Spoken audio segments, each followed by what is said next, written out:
Hello students, a very warm welcome to Akash Byju's JEE channel. I'm your teacher, your mentor Jagjot sir. And in today's session, we will discuss Shift 2 on 25th June जो ये exam हुआ था आपका JEE mains का, इसके सारे solutions of physics. सो बिल्कुल आज हम इस सेशन में 25th जून के सेकंड शिफ्ट के सारे क्वेश्चंस, मतलब कि जो हमारी इवनिंग शिफ्ट में पेपर आया था उसके सारे क्वेश्चंस हम डिस्कस करेंगे. सारे आंसर्स आप लोगों के साथ डिस्कस किए जाएंगे और सॉल्यूशंस आप लोगों को प्रोवाइड किए जाएंगे. ठीक है, सो जल्दी से इस सेशन को शेयर कर दो अपने फ्रेंड्स के साथ and do like the session as well. So I'm starting from the question number 1. You can see question number 1 is on your screen now.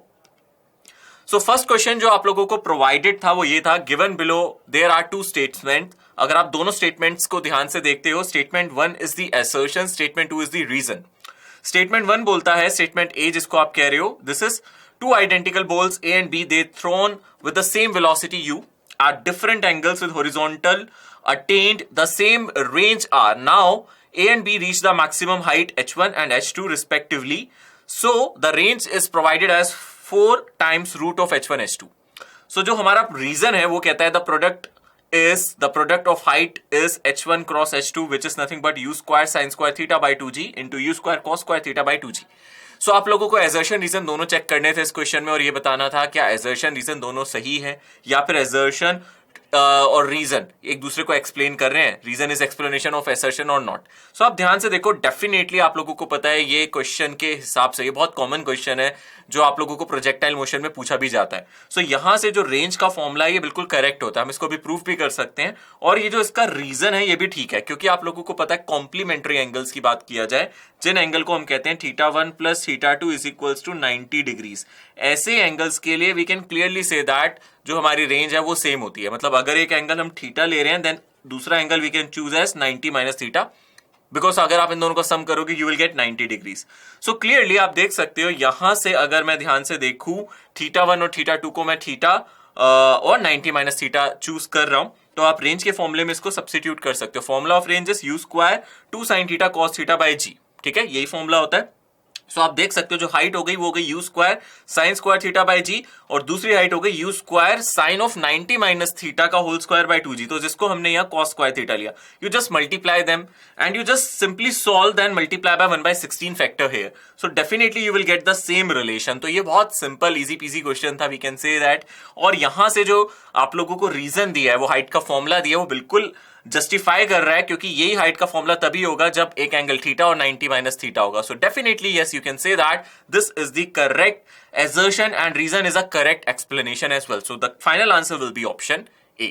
So you can see that first question is simple one, but हाँ अगर आपने ये पहले पढ़ा है तो आपने definitely without wasting any further time आपने इसको मार्क कर दिया होगा और वेरीफाई करने की भी जरूरत नहीं पड़ी होगी, है ना. ऐसा ही हुआ था, आप लोगों ने बिना देखे इसको मतलब बिना वेरीफाई करे मार्क कर दिया होगा क्योंकि हम जब जेईई मेंस की बात करते हैं तो हम इन क्वेश्चंस को प्रैक्टिस करके जरूर जाते हैं. Now moving ahead to the next problem. Now this is simple problem of kinematics. Kinematics का ये जो क्वेश्चन आया है इसमें हमें दो पार्टिकल्स के बारे में दिया गया है. फर्स्ट पार्टिकल की position as a function of time दिया और सेकंड पार्टिकल का position as a function of time ये भी प्रोवाइडेड है. करना क्या था, आप लोगों को ये चेक करना था किस टाइम पे they have the same velocity. Now this is a simple thing. अगर आपको वेलोसिटी निकालनी है as a function of time, what you can do, you can differentiate position as a function of time.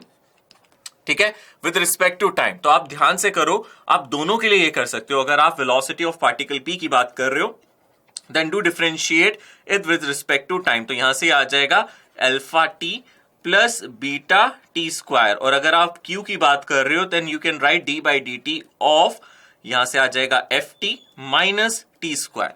Just simple differentiation. आप इसको differentiate करके देख भी सकते हो. You can have here alpha plus 2 beta T और यहां से हमें क्या मिलेगा, यहां से मिलेगा f माइनस 2t. और आप इन दोनों वेलोसिटीज को इक्वेट करके you just have to find this time. So वही हमने यहां किया है. So I am showing you the calculation. आप देख सकते हो यहां मैंने दोनों वेलोसिटीज को इक्वेट किया है और finally when you solve this you will get time as this. So यहां से आप सॉल्व करके देख सकते हो time will be f minus alpha divided by 2 times 1 plus beta.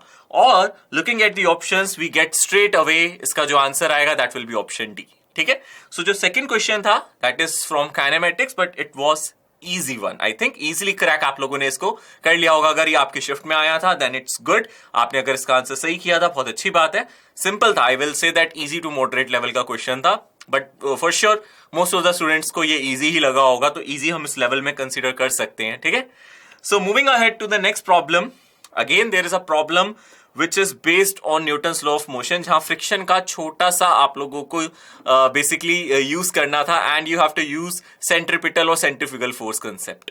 सो यहां आप लोगों को दे रखा है एक disc with a flat bottom beaker which is placed at a distance capital R from its center, is revolving around the axis which is perpendicular to the plane. Now it is moving with an angular velocity of omega.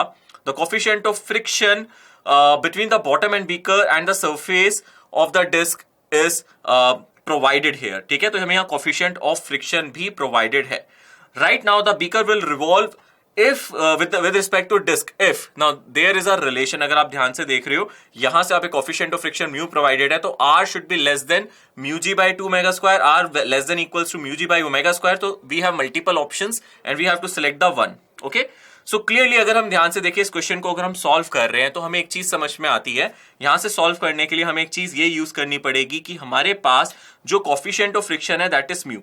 अगर मैं यहाँ एक disc draw कर लेता हूं clearly और यहां से कोई बीकर इस पे रख देता हूं और यहां किसी आर डिस्टेंस पे मैं रख देता हूं, तो मुझे पता है यहां जो इसको अगर मैं बीकर के फ्रेम की बात करूं, यहां से इस पे एक सेंट्रीफ्यूगल फोर्स बाहर की तरफ लग रहा होगा, that will be M R omega square, और इसको बचाने वाला जो फोर्स होगा that will be the friction force. और स्टैटिक फ्रिक्शन की मैक्सिमम वैल्यू मैं लिख सकता हूं, तो मैं यहां से लिख सकता हूं mu into normal that will be equals to M R omega square, और नॉर्मल को we can clearly write as M G. So same चीज we have done here. So आप देख सकते हो एम से एम कैंसिल हो जाएगा, और हम जानते हैं friction should be greater then, तो इक्वालिटी की जगह भी हम इनइक्वालिटी का यूज कर सकते हैं, it should be greater then, क्योंकि अगर फ्रिक्शन फोर्स कम रह गया तो ये स्किडिंग हो जाएगी यहां, तो that's why we can say that it should be greater than.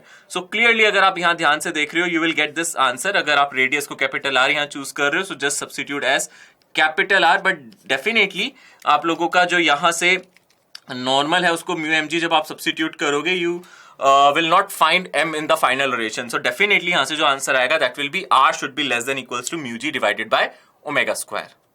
So students the final answer to the given question is option B. Now moving ahead to next problem, a solid metallic cube having a total surface area 24 meter square is uniformly heated. If its temperature is increased by 10 degrees Celsius, calculate the increase in volume of the cube. Now student, this was a question जिसमें आप लोगों को सबसे पहले एक side calculate कर लेनी चाहिए. So आप लोगों को पता है हीटिंग इफेक्ट से क्या होता है, आपका एक्सपेंशन होता है. अगर लीनियर ऑब्जेक्ट है तो लीनियर एक्सपेंशन, अगर उसके एरिया की बात करें तो एरिया, और वॉल्यूम की बात करें वॉल्यूम एक्सपेंशन. तो हमें यहाँ क्या करा गया है, हमें यहाँ इसका टोटल सरफेस एरिया प्रोवाइड किया गया which is 24 metre square. So first of all what we will do, हम 6a स्क्वायर मतलब हम साइड को a मान के चल रहे हैं, we will equate it with 24. So clearly यहाँ से जो a आ जाएगा that will be 24 by 6 which is 4 and under root, so that is we will get a as 2 meter. सो जो हमारी साइड आ गई उस क्यूब की दैट इज 2 मीटर. तो अगर हम यहाँ एक क्यूब ड्रॉ कर ले, उस क्यूब की डेफिनेटली हम लोगों को साइड मिल गई है, और वो जो साइड आई है वो आ गई है 2 मीटर.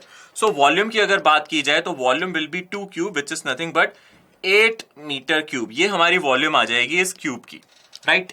नाउ अब आप लोगों को यहाँ जो अल्फा दिया है, हमें पता है गामा और अल्फा में रिलेशन होता है, gamma is 3 times alpha, right. तो हम लीनियर कोफिशिएंट को वॉल्यूमेट्रिक कोफिशिएंट से कंपेयर कर सकते हैं एक्सपेंशन में. सो क्लियरली अब आप लोगों को जो फॉर्मूला पता है दैट इज जो हम लोगों को पता है यहां से जो डेल्टा वी होगा that will be proportional to V, या फिर we can say that delta V is equals to gamma times जो आपकी ओरिजिनल वॉल्यूम है into delta t. So हम ये रिलेशन यूज कर सकते हैं. Now we have to substitute, everything is provided here. We know the value of gamma. Gamma is nothing but 3 times alpha. तो 15 into 10 raised to the power minus 4 पर degree Celsius हो जाएगा. Delta T की बात करें तो हम इसको डायरेक्टली 10 डिग्री सेल्सियस लिख सकते हैं, क्योंकि केल्विन में चेंज देखिए, यहाँ डिग्री सेल्सियस में फर्क नहीं पड़ता क्योंकि चेंज है. सो क्लियरली यहाँ हमें गामा भी पता है और वी भी हमने ऑलरेडी कैलकुलेट किया है. All we need is to substitute everything. So आप देख सकते हो यहाँ substitution करने के बाद final answer that we will get is 1.2 into 10 raised to the power 5 and we have converted it into centimeter cube. So that definitely अगर आपका आंसर मीटर क्यूब में आ रहा है, we can use this thing. 1 meter cube is nothing but 10 raised to the power 6 centimeter cube, और आप इसको use कर सकते हैं. So मैंने यहाँ दोबारा से इसको शो किया है, ये this is a calculation that is required in this question. So you can follow this solution as well. This is the same solution. बस इसमें इन्होंने यही चीज करके दिखाया गया कि वॉल्यूम एक्सपेंशन जो होता है वो 3 टाइम्स हमारा जो भी लीनियर एक्सपेंशन है उसको यहाँ प्रूव करके भी दिखा दिया। अदरवाइज आप इसको डायरेक्टली भी गामा को 3 अल्फा यूज यहाँ कर सकते हो। सो अगर आपने इस क्वेश्चन को सॉल्व किया होगा, definitely you got answer B. So option is 1.2 into 10 raised to the power 5 centimeter cube. Okay. So very quickly we are moving to the next one. Next question की तरफ हम move करेंगे. And again this next question is all about exchange of heat, right? Conservation of heat energy. So definitely आप देख सकते हो calorimeter में ये चीज पढ़ाई जाती है। बहुत सिंपल क्वेश्चन है। यहां हमारे पास एक आइस है, आप देख सकते हो यहां हमारे पास लार्ज अमाउंट ऑफ आइस है। इसका मतलब आइस का कोई मास हमें कंसीडर करने की यहाँ इनिशियली जरूरत नहीं है कि कितना अवेलेबल मास है। हम मान के चल रहे हैं बहुत सारी आइस है। A copper block of mass 5 kg, है ना? It is heated to a temperature of 500 degrees Celsius. Now it is placed on a large ice block, right? What is the maximum amount of ice that can melt? So clearly जितनी heat ये copper का block release करेगा उतनी heat ice absorb करेगी। अब ये copper का जो ब्लॉक है ये कब तक हीट रिलीज कर सकता है? Until it have the final temperature of 0 degree Celsius, right? तो हम यही करेंगे, यहां हम कंजर्वेशन ऑफ एनर्जी को फॉलो करेंगे। So delta Q will be nothing but ms delta t, it will B, यहां हमें लिखना चाहिए कुछ m डैश इंटू एल। कहने का मतलब है हम इस मास को कैलकुलेट कर रहे हैं m dash which is the mass of the ice. तो ये दोनों मासेस सेम नहीं है, सो mm नहीं डालेंगे, m डैश और m हम यूज कर सकते हैं। सो क्लियरली यहां हमें बाकी सब कुछ प्रोवाइडेड है। हम देख सकते हैं यहां हमने जो मास हमारा कॉपर का है इसकी जगह वी सब्स्टिट्यूटेड 5 और specific heat capacity is provided in the question itself. आप देख सकते हो ऐसे यूनिट्स में इसको प्रोवाइड किया गया है ना? सो यहां आप देख सकते हो इसको हमने यहां सब्स्टिट्यूट किया, बट इतना याद रखना यहां जो हमारा मास है वो हमें किलोग्राम में प्रोवाइड किया गया और ये जो यूनिट्स है यहाँ पर ग्राम में है। तो या तो आप मास को 5000 ग्राम लिख लो, इसलिए हम यहाँ 1000 का फैक्टर मल्टीप्लाई कर रहे हैं, है ना? या फिर स्पेसिफिक कैपेसिटी में इसको 1000 से मल्टीप्लाई कर दो। दोनों केस में आंसर हमारा सेम आएगा, इससे फर्क नहीं पड़ता। या तो मास को ग्राम में रख लो या फिर 0.39 वाले फैक्टर को 1000 से मल्टीप्लाई कर दो। तो ये फैक्टर तो यहाँ दोनों केसेस में आएगा ही आएगा।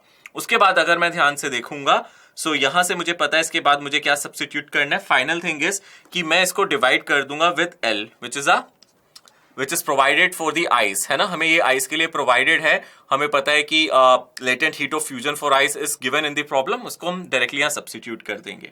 सो finally when we calculate everything we will get this mass as 2.9 kg। So ये जो हमें मास मिलेगा that will be 2.9 kg। So इसका मतलब है जो मेरा फाइनल आंसर आ जाएगा, we can clearly see that it will be 2.9 kg. If you are getting answer in gram, definitely आप solve करोगे तो ग्राम में आ रहा होगा आंसर। आप उसको 1000 से डिवाइड करके लिखना, है ना? सो अगर आपका आंसर कुछ भी आ रहा है आप उसको 1000 से डिवाइड करोगे, approximate answer that you will get is option C. ठीक है? So moving ahead to next question. Now this question is very very simple. I think thermodynamics से या थर्मल प्रॉपर्टी से अगर मैं देखूं उससे सिंपल क्वेश्चन नहीं बन सकता था इस साल। एंड डेफिनेटली जिसको ये फॉर्मूला पता था उसको तो मजे ही आ गए, है ना? क्या था इस क्वेश्चन में? अगर आप ध्यान से देखोगे इतना सिंपल पूछ लिया उन्होंने कि CP/CV जो कि होता है हमें पता है गामा और डिग्री ऑफ फ्रीडम में क्या रिलेशन। आई थिंक ये सभी ने पढ़ा है। ये रिलेशन तो बहुत फंडामेंटल है। It is 1+2/f। आपको सब कुछ पता है, आप गामा की वैल्यू जानते हैं, it will B CP/CV। And you know one more thing, आप लोगों को ये भी पता है कि आप लोग यहां से ये भी लिखते हो CP-CV is equals to R। ये कुछ फॉर्मुलाज है जो फंडामेंटल फॉर्मुलाज है दैट यू शुड रिमेंबर, आप इसको भूलते नहीं हो। ठीक है ना? सो क्लियरली आप इसको देख सकते हो, ये बहुत सिंपल था, इसमें कोई प्रॉब्लम नहीं थी। सो डेफिनेटली इसका जो आंसर आया था that was option B, 1+2/f। So the final answer is option B। Okay, now the next question is from circular motion. So थोड़ा सा अच्छा क्वेश्चन था ये, क्योंकि कई बार हम यूनिट वेक्टर्स में कंफ्यूज हो जाते हैं। यहां उसने सिंपली एक पार्टिकल दे दिया P पोजीशन पे that is revolving in a circular path. आप देख सकते हो जो इसका मोशन है दैट इज एंटी क्लॉकवाइज। सो जो इसका मोशन है that is in anti clockwise direction. Clear? तो इसका मोशन एंटी क्लॉकवाइज डायरेक्शन में है। आप सबसे पहले काम करो, आप इसका ना एक यूनिट वेक्टर लिखना सीख लो सबसे पहले। अगर आप देख रहे हो, अगर मैं इस डायरेक्शन में आ रही है कुछ वेक्टर लिख रहा हूं, आपको पता है जो इसका एक्स कंपोनेंट होगा that will be nothing but r cos theta, है ना? सो और y कंपोनेंट की अगर मैं बात करूं that will be nothing but r sin theta, है ना? सो अगर आप इसको वेक्टर फॉर्म में लिखोगे that will B r cos theta i cap plus r sin theta j cap, है ना? और अगर आप इसका यूनिट वेक्टर लिखना चाहते हो तो you will divided by the magnitude, और इसका मैग्नीट्यूड r है। So clearly cos theta i cap plus sin theta j cap ये एक यूनिट वेक्टर है that is away from the centre. But हमें पता है अगर मैं इसके एक्सेलरेशन की बात करूं, इट इज ना यूनिफॉर्म सर्कुलर मोशन, जहां एक्सेलरेशन नहीं है, जहां मतलब आपका टेंजेंशियल एक्सेलरेशन नहीं है, सिर्फ एक ही एक्सेलरेशन होगा, दैट विल बी सेंट्रिपिटल। ये बात समझ में आ रही? सर्कुलर मोशन में एक्सेलरेशन जीरो नहीं हो सकता क्योंकि डायरेक्शन चेंज हो रही है, तो डेफिनेटली एक्सेलरेशन होगा, बट वो एक्सेलरेशन सिर्फ सेंट्रिपिटल एक्सेलरेशन है। इसका मतलब है centripetal acceleration will be towards the centre. इसका मतलब है जो आपने यूनिट वेक्टर लिया है उसको आपको चेंज करना पड़ेगा, मतलब माइनस एन कैप लेना पड़ेगा। It means minus cos theta I cap minus sine theta J cap. और उसके बाद आप लोगों को एक्सेलरेशन, सेंट्रिपिटल एक्सेलरेशन पता है क्या होता है, आर ओमेगा स्क्वायर, या फिर आप लिख सकते हो वी स्क्वायर बाय आर। अब आप खुद सोचो, आपको एक ऐसा वेक्टर चाहिए जिसका मैग्नीट्यूड हो वी स्क्वायर बाय आर और जिसकी डायरेक्शन हो माइनस कॉस थीटा आई कैप माइनस साइन थीटा जे कैप। सो इसमें मुझे बताने की भी जरूरत नहीं है, अगर आप इसको सॉल्व करोगे definitely you will get option C as your final answer. ठीक है, अच्छा क्वेश्चन था। मुश्किल का अगर मैं लेवल की बात करूं तो हाँ, इजी टू मॉडरेट में लाई करता है, बिकॉज थोड़ा बहुत कंफ्यूजन था अबाउट द यूनिट वेक्टर। सो काफी स्टूडेंट्स को यूनिट वेक्टर आइडेंटिफाई करने में मे भी प्रॉब्लम हो रही है और डायरेक्शन में प्रॉब्लम हो रही है, बट मैग्नीट्यूड में मुझे लगता नहीं कोई प्रॉब्लम होगी, वैसे भी मैग्नीट्यूड सभी का सेम दे रखा था। Now talking about next question, now this is from electrostatics. So ये क्वेश्चन आप लोगों का इलेक्ट्रोस्टैटिक्स से आया। क्वेश्चन बहुत सिंपल था, आप देख सकते हो कैपेसिटर उसने कंसीडर कर लिया, एक कैपेसिटर के अंदर यहां मेटल रख दिया।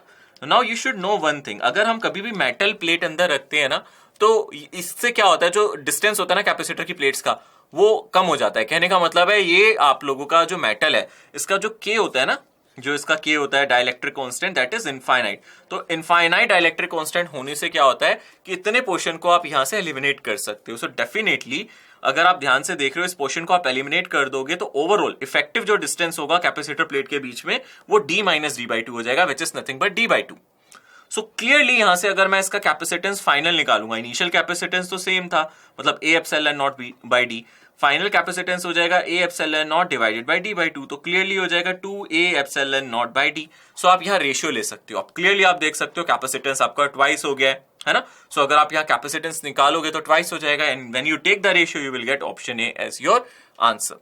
Alternate solution I have already provided, अगर आप चाहो तो उसको भी रिकमेंड कर सकते हो। ऑल्टरनेट सॉल्यूशन में मैंने क्या किया है, यहाँ इसको सब्स्टिट्यूट करके दिखाया। You know this formula directly, जब हम एक कैपेसिटर के बीच में कोई डाइलेक्ट्रिक डालते हैं, we can use this formula as well. तो यहाँ के की जगह जस्ट इन्फिनिटी डाला है तो ये वाला फैक्टर यहाँ से एलिमिनेट हो गया, तो डेफिनेटली न्यू कैपेसिटेंस ये आ जाएगा। तो आप ऐसे भी सॉल्व कर सकते हो।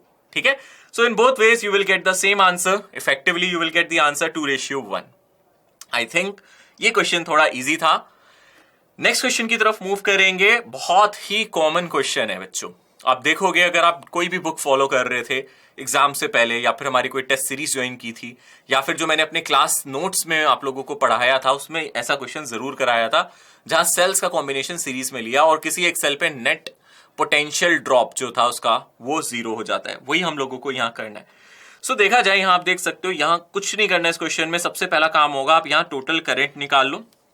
Both cells are in series, तो उनका ईएमएफ भी आप देख सकते हो। यहां से एक नेगेटिव प्लेट दूसरे की पॉजिटिव प्लेट से कनेक्टेड है, आप इसका पॉजिटिव यहां देख सकते हो, इसका नेगेटिव यहां देख सकते हो, तो डेफिनेटली यहां जो ईएमएफ है that will be adding.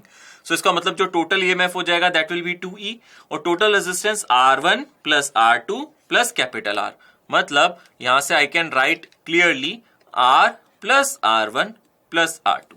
Now the potential drop, उसने बोला है वैल्यू ऑफ R निकालो, potential drop across second cell is 0। मतलब ये जो सेकंड सेल है इसके अक्रॉस पोटेंशियल ड्रॉप आपको 0 चाहिए।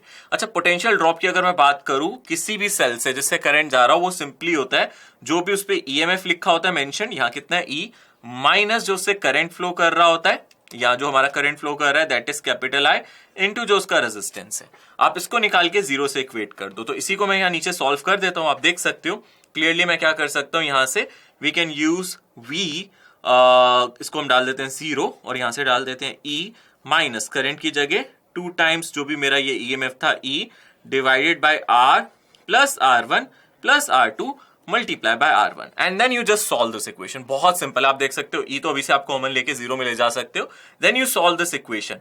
After careful calculation, you will get this equation that capital R comes out to be small r2 minus r1. So definitely बहुत simple question था। अगर आपने इसको छोड़ा एग्जाम में तो आप इसको जरूर नेक्स्ट अटेम्प्ट में पढ़ के जाएं। मैंने अपनी अभी एक टेस्ट सीरीज स्टार्ट की थी, टॉप 500 क्वेश्चंस, आपने ज्वाइन किए थे, उसके क्वेश्चंस किए थे, तो मैंने उसमें ऐसा क्वेश्चन जरूर रखा था. सो बिल्कुल आप देख सकते हो इस क्वेश्चन को अगर आप सॉल्व करोगे ये बहुत सिंपली आ जाएगा R2 minus R1. Okay, now moving again to next problem is somewhat theoretical. आप देख सकते हो जस्ट आपको नॉलेज चाहिए इस क्वेश्चन को सॉल्व करने के लिए. No calculation is required, so it is a time saver problem. इसमें आप टाइम सेव कर सकते हो. जस्ट रीड करो बट केयरफुली. जैसा कि यहां दे रखा है, susceptibilities of paramagnetic and ferromagnetic substances increase with decrease in temperature. Now this statement is definitely correct statement. You know that temperature बढ़ाने से हमारी रेंडमनेस ऑफ डाइपोल्स आती है, तो उससे हमारा इनका जो पैरामैग्नेटिक और फेरोमैग्नेटिक कैरेक्टर है वो डिक्रीज होता है. तो टेम्परेचर कम करने से रिवर्स इफेक्ट होता है. सो डेफिनेटली ये स्टेटमेंट ठीक है. सेकंड स्टेटमेंट है डायामैग्नेटिज्म के रिगार्डिंग, और आपको पता है डायामैग्नेटिज्म बिल्कुल वैसा ही है जैसा आप लेंस लो कहते हो. कहने का मतलब है ये आपको रिवर्स इफेक्ट देता है. वो इसने यहां लिखा है, diamagnet is the result of orbital motions of electrons developing magnetic moment opposite to the applied electric field. तो डेफिनेटली ये बिल्कुल वैसा ही है. सो जो हमारे पास नीचे यहाँ ऑप्शंस है वो भी इसी टर्म्स में कि दोनों स्टेटमेंट ट्रू है, फॉल्स है, कौन सी ठीक है, कौन सी गलत है. सो इसमें तो कोई मुझे लगता नहीं है कोई कंफ्यूजन या कोई डाउट किसी स्टूडेंट को रहा होगा. और करेक्टली जो इसका आंसर था वो आप लोग इसका मार्क करके आए होगे that both statement are the correct statement. So इसमें कोई प्रॉब्लम नहीं है. ठीक है. Now moving to next problem. Now this is somewhat easy problem, but you just remember the formula. If you remember the formula, you can do this problem, है ना. और कुछ नहीं था. एक long solenoid दिया था. It produces a magnetic field B along its axis. Now if current is doubled and number of turns per centimeter is half, now the new value of the magnetic field will be. So definitely हम लोगों को यहाँ solenoid का formula पता होना चाहिए. That is mu naught n I. ये formula हम जानते हैं. सो क्या कर रहा है वो, एक फैक्टर को अगर आप n की बात कर रहे हो इसको ट्वाइस कर रहा है और i वाले फैक्टर को हाफ कर रहा है. दोनों को आप फिर से मल्टीप्लाई करोगे, you will get the same thing. इसमें तो कोई प्रॉब्लम ही नहीं है. कहने का मतलब है एक फैक्टर डबल हो रहा है, दोनों फैक्टर पे डायरेक्टली प्रोपोर्शनल है, एक डबल हो रहा है, एक हाफ हो रहा है. So you will multiply, you will get the same thing. So इसका मतलब है अगर आप ध्यान से देखोगे the final magnetic field will be same as the initial one. So the answer will be option A, that it will not change. Right. So mostly students ने इसका आंसर सी भी मार्क किया था, आई नो, है ना. तो गलती हो गई. क्यों हो गई गलती? क्योंकि थोड़े से केयरलेस हो गए थे, ओवर कॉन्फिडेंट हो गए थे. बट आपको मैंने पहले भी बताया, बी केयरफुल. ओवर कॉन्फिडेंस आपको ले डूबेगा अगर आप ओवर कॉन्फिडेंट हो गए. मैं ये नहीं कहता कि कॉन्फिडेंस कम कर लो. आई एम नॉट सेइंग कि आप कॉन्फिडेंट होके ना जाओ, but the thing is over confidence, when I से ओवर कॉन्फिडेंस, व्हेन आई से केयरलेसनेस, इट मीन्स कि आपने क्रॉस वेरीफाई नहीं किया. आपको लगा कि जरूरत नहीं है. जहां हम ऐसे लगते हैं ना कि हमें जरूरत नहीं है, वही ऐसे इंसिडेंट्स, ऐसे हादसे हो जाते हैं. इसको हादसा कहते हैं. इसको गलती नहीं, इसको कहेंगे हादसा हो गया ये कोई, है ना. So you can see that this is somewhat we should avoid in the examination. We can not afford such mistakes. Now coming to the next problem. तो अगर आप ध्यान से देख रहे हो यहां हम लोगों को वोल्टेज दे रखी है, सीरीज में एलसीआर सर्किट है और यहाँ रेजिस्टेंस हमें 100, ये जो W लिखा है एक्चुअली यहाँ ये ओम में होगा, तो we can just say that this resistance is in ohm. The phase difference between the applied voltage and resultant current will be. So clearly अगर हम ध्यान से देखेंगे यहाँ हम लोगों को क्या करना चाहिए, एक्सएल और एक्सी की वैल्यू निकालनी चाहिए. आपने अगर इसको ध्यान से सॉल्व किया होगा एग्जाम में, डेफिनेटली अगर आप देख रहे होगे एक्सी का formula we know that it is nothing but 1 by omega C, और ओमेगा का मतलब 2 पाई इंटू फ्रीक्वेंसी, या फ्रीक्वेंसी हम लोगों को क्वेश्चन में प्रोवाइडेड है. ये वैसे डायरेक्टली हमें ओमेगा भी दे रखा है, we can use omega directly also. तो ये ऑलरेडी 3000 दे रखा है. सो अगर आप एक्सी कैलकुलेट करोगे you will get 40/3 ohm. XL calculate करोगे you will get 30 ohm. So अगर आप ध्यान से देख रहे हो एक्सएल और एक्सी की वैल्यू देख रहे हो, you can solve this. XL minus XC will come out to be 50/3. So यहां से जब हम tan थीटा निकालेंगे XL minus XC divided by R, you will get 1/6.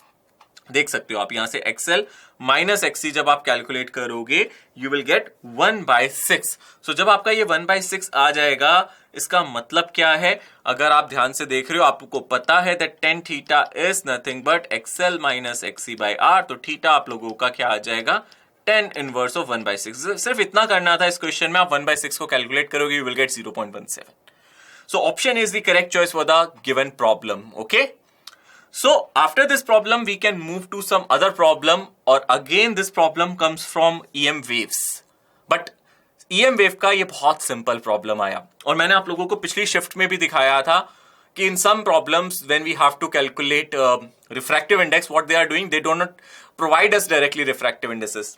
वो हमें क्या कर रहा है, परमियाबिलिटी दे रहा है ना, परमियाबिलिटी दे रहा है, और उसके साथ क्या दे रहा है हम लोगों को, परमिटिविटी की बात कर रहा है. सो इस क्वेश्चन में क्या कर रहा है, वैसा ही कुछ है. इस क्वेश्चन में बस उसने परमिटिविटी कैलकुलेट करने के लिए दे दी. अगेन रिलेशन इज सेम चीज वो बार बार आपसे रिपीट करवा रहे हैं इन डिफरेंट पेपर्स. आपने ये चीज नोटिस कर ली है ना, उस रिलेशन को बहुत बार यूज करा है. मैं किस रिलेशन की बात कर रहा हूं, I am talking about the refractive index formula which is nothing but mu r into epsilon r, मतलब product of permeability and relative permittivity, इनके प्रोडक्ट की बात कर रहे हैं. तो यहां से आप डायरेक्टली सबसे पहले तो रिफ्रैक्टिव इंडेक्स कैलकुलेट कर सकते हो. अगर आप रिफ्रैक्टिव इंडेक्स की बात करो, you know that it is nothing but it will be c divided by v. So clearly अगर आप ध्यान से देखोगे 3 into 10 raise to the power 8 divided by 2 into 10 raise to the power 8, you will get 1.5. तो refractive index हमारा आ गया.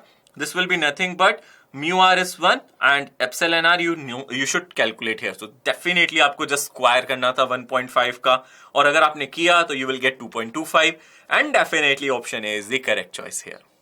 So again a simple problem, just थोड़ा सा confuse करके उसने पूछा और कुछ नहीं था. Now next problem is based on interference pattern. Now the interference pattern is obtained with two coherent light sources of intensity I1 ratio I2 is equals to 4 ratio 1. Now they interfere. Then the value of Imax plus Imin divided by Imax minus Imin is 5 by x. Now the value of x will equal to b. So student इस question में आप लोगों को क्या करना था, आपको Imax Imin divide by Imax minus Imin ये कैलकुलेट करना था. बहुत सिंपल प्रॉब्लम है. आप लोगों को प्रीवियस सेट में भी, मतलब प्रीवियस शिफ्ट में भी इस तरीके का क्वेश्चन फेस करने को मिला था. सो क्या करना चाहिए इस क्वेश्चन को करने के लिए, Imax का हम डायरेक्ट फॉर्मूला लिख सकते हैं, root I1 plus root I2 का होल स्क्वायर. यहां आपके पास इनका रेशियो दे रखा है, बट सिंस इस क्वेश्चन में रेशियोज ही निकालने हैं तो आप क्लियरली I1 को चूज कर सकते हो 4 और I2 को चूज कर सकते हो 1. अदरवाइज आप 4x और x चूज करोगे तो भी फर्क नहीं पड़ता, वो फाइनली x जो होगा वो कैंसिल आउट हो जाएगा. So you can choose this. So यहां से आप अगर आप ध्यान से देखोगे Imax बाई Imin अगर आप कैलकुलेट करोगे यू विल गेट 3 बाई 1 का square, it is nothing but 9. और उसके बाद आप क्या कर सकते हो, जो आपका फॉर्मूला है ना Imax plus Imin divided by Imax minus Imin, इसमें से बेटर है you just take common Imin और दोनों ऊपर नीचे कैंसिल कर दो. So you will get this ratio Imax by Imin plus 1, Imax by Imin minus 1. और Imax बाई Imin की वैल्यू यू ऑलरेडी कैलकुलेटेड है ना. कमाल की बात. अब आप यहां देखोगे 9 plus 1 is nothing but 10, 9 minus 1 is nothing but 8, तो 10 by 8 which is nothing but 5 by 4, right है ना. सो सिंपल है भाई, ये क्वेश्चन में भी कोई प्रॉब्लम नहीं थी. मैंने देखा डेफिनेटली आप लोगों ने इसको अगर सॉल्व किया you got the right answer. Now moving to the next problem here. A light whose electric field vector are completely removed by using a good Polaroid. Now they allowed to incident on the surface of the prism at the Brewster angle. Then you have to choose the most suitable option for the phenomena related to the prism. अगर आप ध्यान से देख रहे हो, when reflected ray and refracted ray are perpendicular to each other, option B says that wave will propagate along the surface of prism. C, no refraction and there will be total reflection of light. Option D, no reflection and there will be total transmission of light. So ध्यान से देखो, यहां उसने already बोल दिया Polaroid को use किया है, उसके बाद लाइट को इंसिडेंट किया है. तो इसका मतलब है कि जो 100% लाइट है वो कैसी आपकी पोलराइज्ड हो चुकी है ना. सो यहां आप देख सकते हो when electric field is completely removed and incident on Brewster angle, then only process that take place is the refraction process. इसका मतलब है आपने ऑलरेडी उसको पोलराइड से पास करा के थ्रो किया था. That's why this is happening here and so that you can say that option D is the correct choice in the given problem, right. Now moving to the next problem. So students, उस question के बाद अब जो next question आया है ये और simple है, क्योंकि आपने ये फॉर्मूला बहुत बार पढ़ा है. आपको पता है क्या रिलेशन होता है डी ब्रोगली वेवलेंथ का. कहने का मतलब है एक प्रोटॉन, एक न्यूट्रॉन और इलेक्ट्रॉन, अल्फा पार्टिकल, ये 4 पार्टिकल दे दिए हम लोगों को. इसके साथ साथ हमने ये प्रोवाइड किया they have same energy, all they have same energy. Now if lambda p, lambda n, lambda e, lambda a are their de Broglie wavelength, now we have to choose the correct relation. हमें इनकी wavelength के बीच के relation को find out यहाँ करना है. क्या relation होगा, their wavelength is related in what manner, हमें ये बताना है. चलो, सोचने वाली बात है कि यहाँ हम किस फॉर्मूले की बात कर रहे हैं. अगर मैं ध्यान से देख रहा हूं सभी के पास एनर्जी कैसी है, सेम. और अगर मैं ध्यान से देख रहा हूं डी ब्रोगली वेवलेंथ की अगर मैं बात करूं, वो इनवर्सली प्रोपोर्शनल होता है मोमेंटम के या एनर्जी के, है ना। सो आपको इस क्वेश्चन में आपको क्या करना है, मोमेंटम की बात करनी है, एनर्जी की नहीं, not energy but you talk about momentum, क्योंकि हम डी ब्रोगली वेवलेंथ की बात करते हैं, that is h divided by p, momentum. h divided by किसकी बात करते हैं, मोमेंटम की बात करते हैं। सो अगर आप ध्यान से देख रहे हो यहां सारे पार्टिकल्स को कंसीडर कर रहे हो, सो momentum depends upon mass, right. आप देख सकते हो मोमेंटम किस पे डिपेंड करेगा, इनके मास पे, है ना। सो momentum depend upon their mass, और क्योंकि हम डायरेक्टली यहां फॉर्मूला यूज कर सकते हैं, lambda is h by p और momentum can be written as 2 times m of kinetic energy.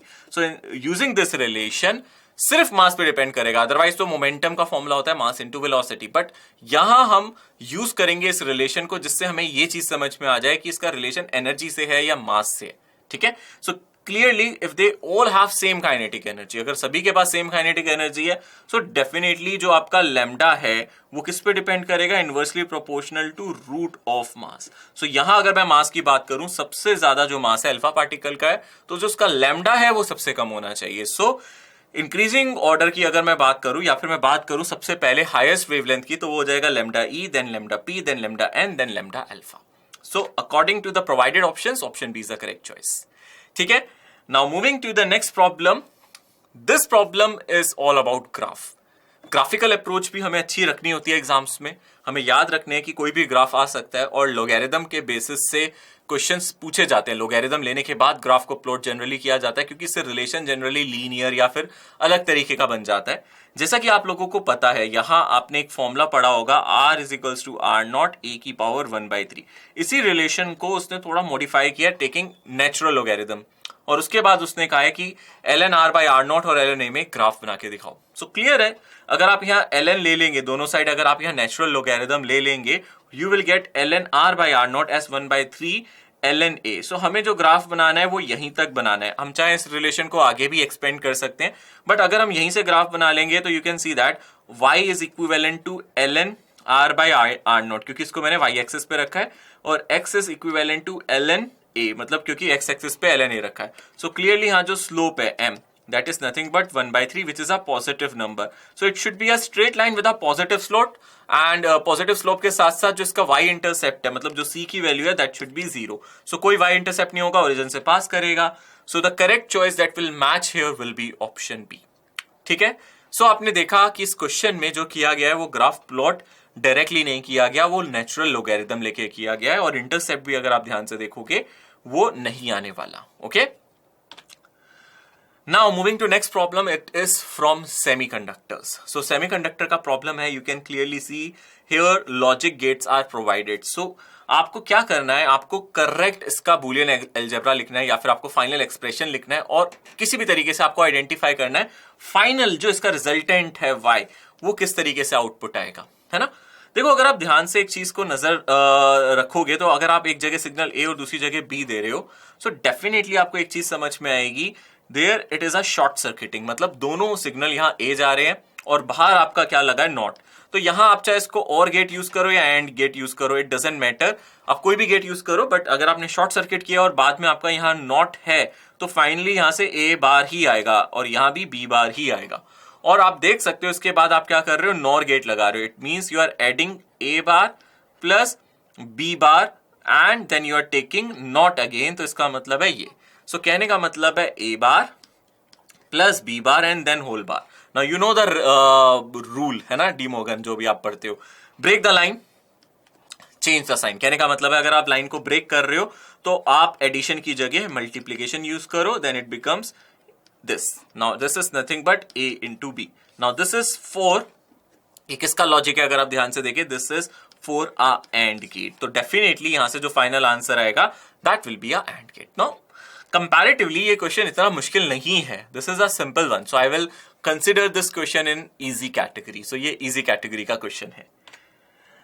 Okay, so next question is actually not that much interesting because इसमें सिर्फ आपको याद रखना था। If you know this fact, then you can answer. अगर आपको नहीं पता तो कुछ नहीं कर सकते।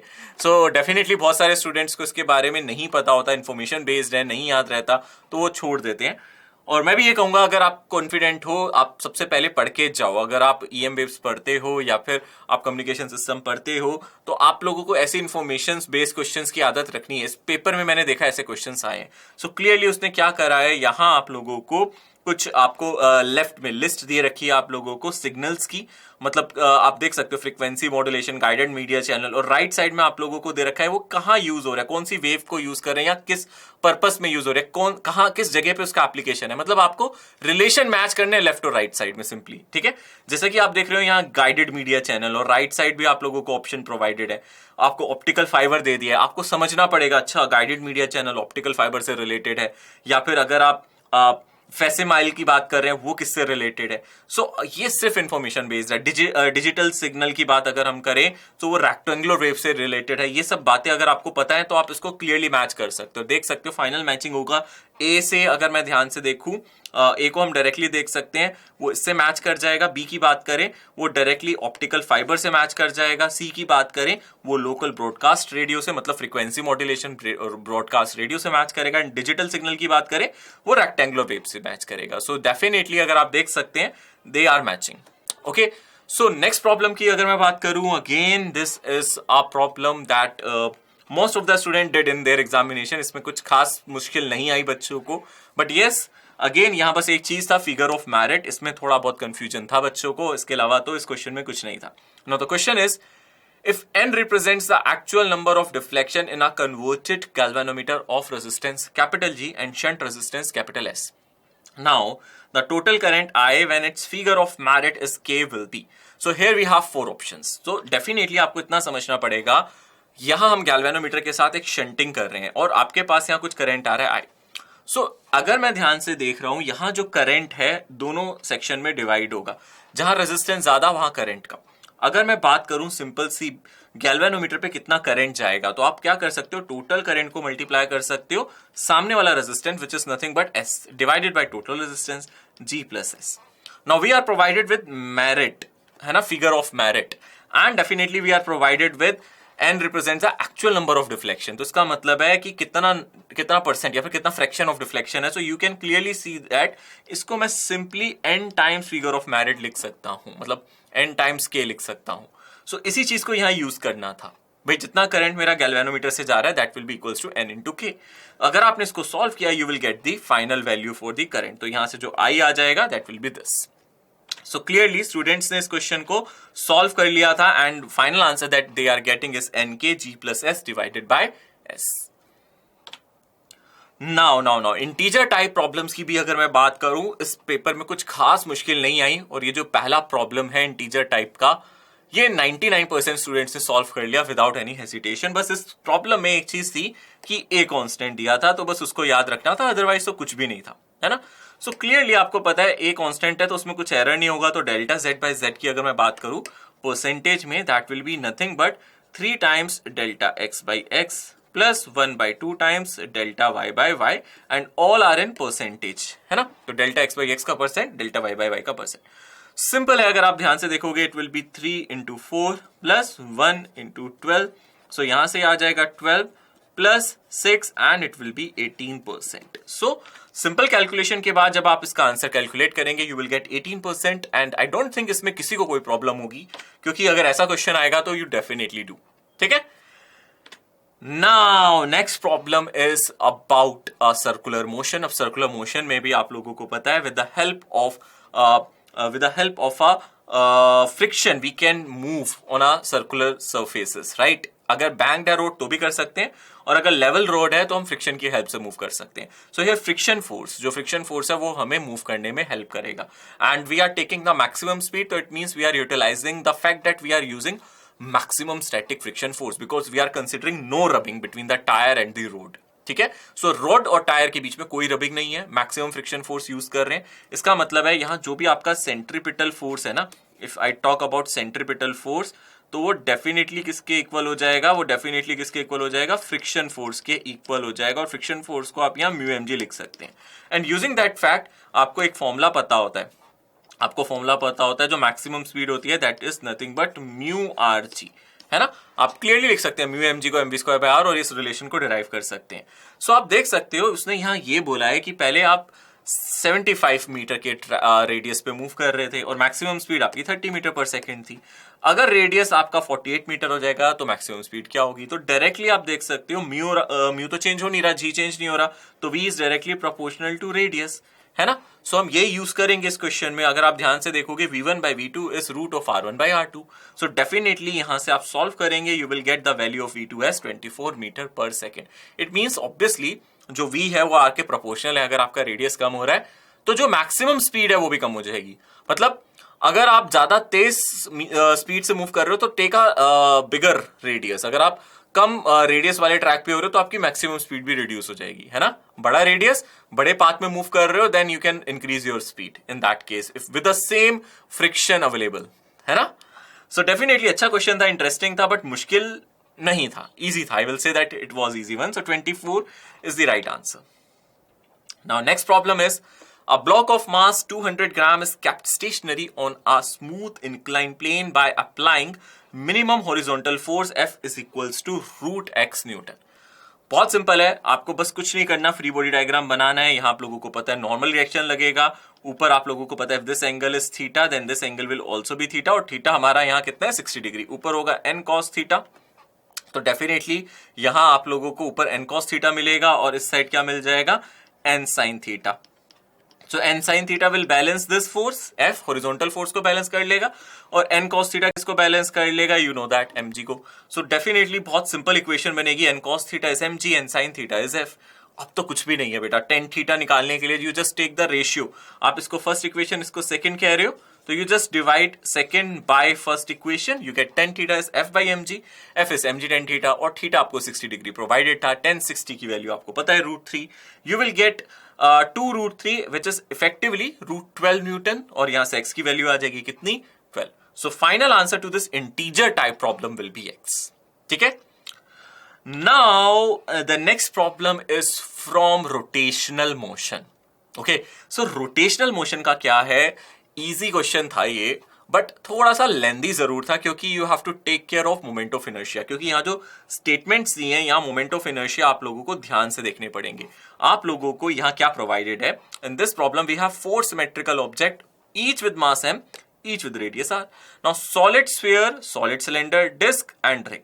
The moment of inertia of sphere about the diameter is I1। मतलब एक स्फीयर की बात करें, उसके डायामीटर से जो उसका moment of inertia it is given as I1। आपको पता है ना, वैसे एक सॉलिड स्फीयर की बात करें, इसके डायमीटर से I1 अगर मैं देखूं तो कितना होता है? It is nothing but 2/5 mr², solid sphere.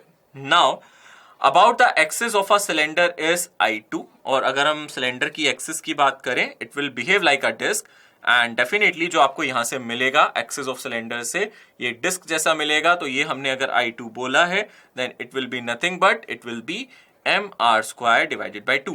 Now about the diameter of our disc, अब हम डिस्क के डायामीटर की बात कर रहे हैं। So if you talk about the diameter of disc, वैसे हमें पता है कि डिस्क का परपेंडिकुलर प्लेन से जो आता है वो भी हमने पीछे भी सिलेंडर का भी लिखा है, सॉलिड सिलेंडर का mr²/2 होता है, बट डायामीटर से we know that it will be mr²/4। So this will be nothing but m3। And for the ring, about the diameter of ring it is I4। So अगर मैं ring की बात कर रहा हूं along its diameter, अगर ring की बात कर रहा हूं I4, it will be mr² divided by 2। So we just have this relation, हमें इस रिलेशन में इन सब चीजों को सब्स्टिट्यूट करना है and just have to find the value of x। So अगर आप ध्यान से देखोगे, यहाँ सभी के मैंने यहाँ मेंशन कर दिए हैं। सो अगर आप ध्यान से देख रहे हो, ठीक है, I2 विल बी, ठीक है, अगर मैं I2 की बात करूं तो यहाँ थोड़ा सा जंबल हो रहा है, आई थिंक मैंने पीछे मेंशन कर दिया correct moment of inertia. You just substitute everything here and you will solve this. So finally after calculation you will get the value of x as 5। सब कुछ यहाँ I2, I3, I4, I1 सब कुछ provided है, just substitute here and you will get this answer. So the final answer to the given question will be 5, right? Now moving to the next problem, here we have provided with two satellites S1 and S2. They are revolving in circular orbits around a planet with the same with a radius R1 as 3200 km and R2 as 800 km respectively. The ratio of speed of satellite S1 to the speed of satellite S2 in their respective orbit is 1/x. So clearly आप लोगों को orbital velocity का formula पता है, √gm/r। So clearly हमें यहाँ जो pick करना है वो ये है कि velocity inversely proportional to radius होगा. So v1 by v2 it will be equals to root of r2 by r1. So definitely यहां से अगर v1 by v2 देखेंगे you will get root of 4 which is nothing but 2. So यहां से अगर मैं बात कर रहा हूं v2 by v1 की तो वो हो जाएगा 1 by 2 और v1 by v2 हो जाएगा 2. सो अगर आप यहां से सब्सटीट्यूट करोगे, इसको रिवर्स करोगे and compare it 1 by x, you will get value of x as 2. ठीक है. Now moving ahead to the next problem, it is a problem from thermodynamics. When a gas filled in a closed vessel is heated by raising the temperature 1 degree Celsius, its pressure increased by 0.4%. The initial temperature of gas in Kelvin is. So just use the equation PV is equals to nRT, then differentiate with respect to temperature. So आप देख सकते हो PV is equals to nRT लिख सकते हो.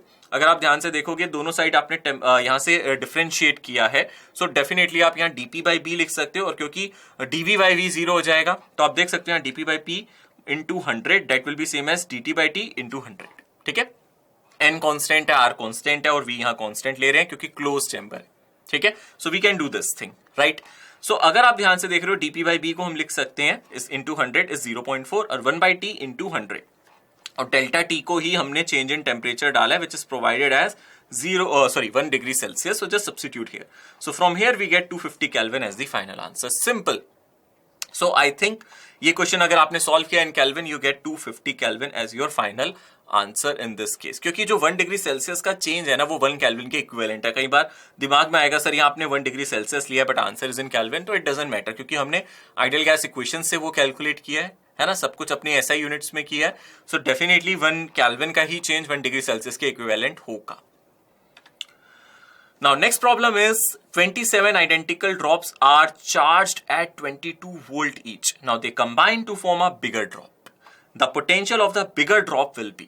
So simple है students. यहाँ अगर दो चीज आप दिमाग में रखोगे तो ये क्वेश्चन बहुत इजीली होगा. We are combining something. We are combining 27 identical drops. It means there will be a conservation of volume and there will be a conservation of charge as well. Okay.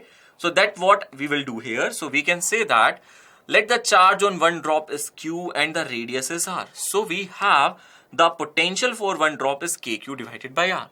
Now clearly 27 drops merge to form a bigger drop, so the charge will be 27 times. And using volume conservation you can find capital R is 3 times small r, because अगर आप ध्यान से देखोगे तो 27 into volume of drops is 4 by 3 pi r cube. That should be same as volume of a single drop with radius r.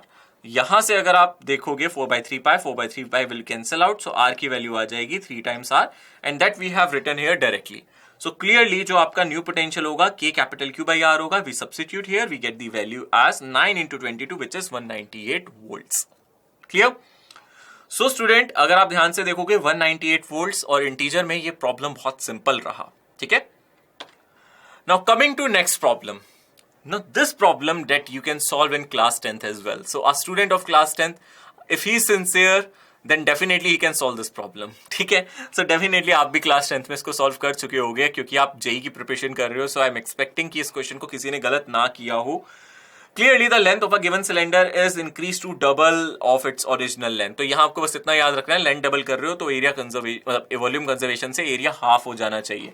Because we know that length into area it's volume. It is conserved. मतलब L1 A1 is same as L2 A2. So if length is increasing to twice, then area should be decreasing to half. Only then the volume remains conserved. तो इसका मतलब है आपका जो resistance है, which is R is equals to rho L by A. So जो नया resistance आएगा, that will be R into 2L divided by A by 2. It becomes 4 times initial resistance. But 400% change नहीं है, आपको पहले चेंज निकालना है. 4R minus R divided by R into 100. So definitely अगर आप इसको करोगे फाइनल रेजिस्टेंस आपका ये आ गया. अब अगर आप सॉल्व करोगे 4R by R into 100 that will be 300%. अब जो मेजर एरर हुआ है यहाँ क्वेश्चन में, अगेन ओवर कॉन्फिडेंस की वजह से बच्चों ने इसका 400% सोचा answer, but that's not true. The answer will B 300%. It will not be 400%. ठीक है. Now moving to the next problem from LCR circuit. Clearly यहाँ आपको inductance, capacitance, resistance provided है and they are connected to AC source with 220 volt. अब आप इस question में एक काम करना, आप सबसे पहले यहाँ ओमेगा निकाल लेना which is 2 pi into 50 and that will be radian per second.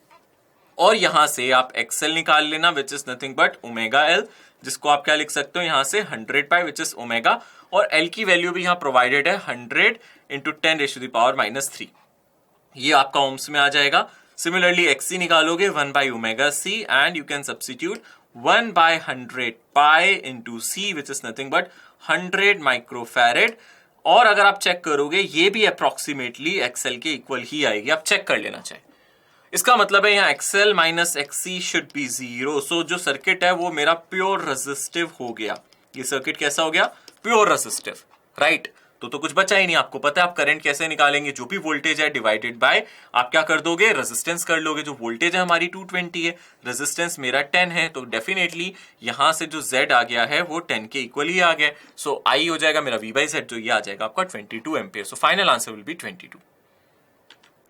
Okay, now students again the next problem is from a transistor, और आप लोगों को यहां क्या दे रखा था, in an experiment common emitter configuration NPN transistor is provided. Now the transfer characteristics is provided here. So आप देख सकते हो IC और IB का यहां वेरिएशन दे रखा है, और ये लीनियर वेरिएशन दे रखा है ना। सो यहां से हमें क्या दे रखा है, input resistance is 200 ohm and output resistance is 60 ohm. The voltage gain in this experiment will be, okay, so voltage gain हमें इस एक्सपेरिमेंट में निकालना है। सो क्या करना है हम लोगों को, ध्यान से देखेंगे इस ग्राफ को, हम ऑब्जर्व करेंगे। हम सबसे पहले इस ग्राफ के ऑब्जर्वेशन से हम कैलकुलेट कर सकते हैं voltage gain, because we know the formula is ICR0 divided by IBRI। अब इस ग्राफ में अगर आप ध्यान से देखोगे, हम लोगों को पता है हमने वोल्टेज गेन के फॉर्मूले में सिर्फ इतना लिखा है, जो भी कलेक्टर पे वोल्टेज है divided by voltage of base, ये फॉर्मूला होता है। और मुझे पता है यहां से जो IC है वो मुझे कलेक्टर करंट की इंफॉर्मेशन दे रहा है, so I can substitute it, है ना। तो मैं कलेक्टर करंट को यहां सब्स्टिट्यूट कर सकता हूं, है ना। So I have substituted it 10, okay. उसी के करस्पॉन्डिंग मैंने IB को सब्स्टिट्यूट किया, कितना सब्स्टिट्यूट किया है, 200, ठीक है। So we can take these values. इसके बाद अगर मैं R0 की बात करता हूं, आप कुछ भी यहां ले सकते थे, 315 भी ले सकते थे, उससे फर्क नहीं पड़ेगा। बट अब आप क्या कर रहे हो, यहां अगर 10 चूज कर रहे हो मिली एम्पियर IC, तो IB को you can substitute as 200 micro ampere. Now R0 is provided here, इसका मतलब है जो हमारा output resistance which is a resistance of the collector which is nothing but 60 ohm, और अगर बेस की बात करें एक तरीके से वो हमारा 200 ओम हो जाएगा, है ना। तो वो इनपुट की तरह बिहेव करेगा, उसको भी यहां सब्स्टिट्यूट करेंगे। So definitely we get the voltage gain as 15। So यहां से जो मुझे वोल्टेज गेन मिलेगा दैट विल बी 15। सो यहां सिंपली जो आपको ग्राफ है उससे आपको इंफॉर्मेशन पिक करनी थी, और ग्राफ लीनियर दिया है, सो यू डोंट वरी। अगर आप 15 और 300 चूज कर रहे हो, या 10 और 200 चूज कर रहे हो, या फिर आप 5 और 100 चूज कर रहे हो, you will get the same answer every time, ठीक है। बट ध्यान से ये चीज करनी थी, अगर आपने 10 मिली एम्पियर लिया तो 200 डालना है, 15 लिया तो 300 डालना है। So according to the data provided in the question, this problem is easy to solve and you will finally get 15 as your answer. So that was all about all the questions that came in this session and I know you definitely did a great job, है ना। आपने कर लिया, ये questions कर लिए होंगे, और physics was comparatively easy in this particular shift, मैं कह सकता हूँ as compared to other shifts। इस shift के जो physics का पेपर था वो मुझे बहुत ज्यादा easy की तरफ inclined लगा। moderate question कुछ थे but not much। ऐसे 5 क्वेश्चंस आप इजीली इंटीजर में सेलेक्ट कर सकते थे जिसको आप अवॉइड कर सकते हो, और 5 easy integer problems you can easily pick जिसमें आपका टाइम भी कम कंज्यूम हो रहा था, है ना। So definitely we are done with this session. So इसका मतलब है अब टाइम हो गया आप लोगों से अलविदा लेने का, इजाजत लेने का। So I will be coming again with discussion of more sessions. Till then take care, bye bye everyone.